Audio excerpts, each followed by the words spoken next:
ఇస్రో అంతరిక్ష ప్రయోగాల సంఖ్య గణనీయంగా పెంచుతోంది. గతంలో ఏడాదికి 1-2 ప్రయోగాలు మాత్రమే చేసే ఇస్రో ఇప్పుడు నెలకో లాంచ్ చేస్తోంది. ఈ సంఖ్యను మరింత పెంచేందుకు ఇస్రో ప్రణాళికలు సిద్ధం చేసుకుంటోంది. ఇప్పటిదాకా రాకెట్ ప్రయోగం అంటే కేవలం శ్రీహరికోట నుంచి మాత్రమే చేపట్టేది. కానీ ఇప్పుడు రాకెట్ లాంచ్ కోసం సెంటర్ను ఇస్రో ఏర్పాటు చేస్తోంది. దీనికి ఇప్పటికే ఏర్పాట్లు కూడా మొదలయ్యాయి.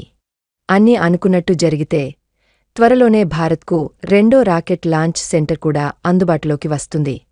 భారత అంతరిక్ష పరిశోధనా సంస్థ ఇస్రో అంతరిక్షంలోకి రాకెట్ ప్రయోగాల కోసం ఉన్న ఏకైక రాకెట్ ప్రయోగ కేంద్రం తిరుపతి జిల్లాలోని సతీష్ ధావన్ స్పేస్ సెంటర్ షార్, శ్రీహరికోట.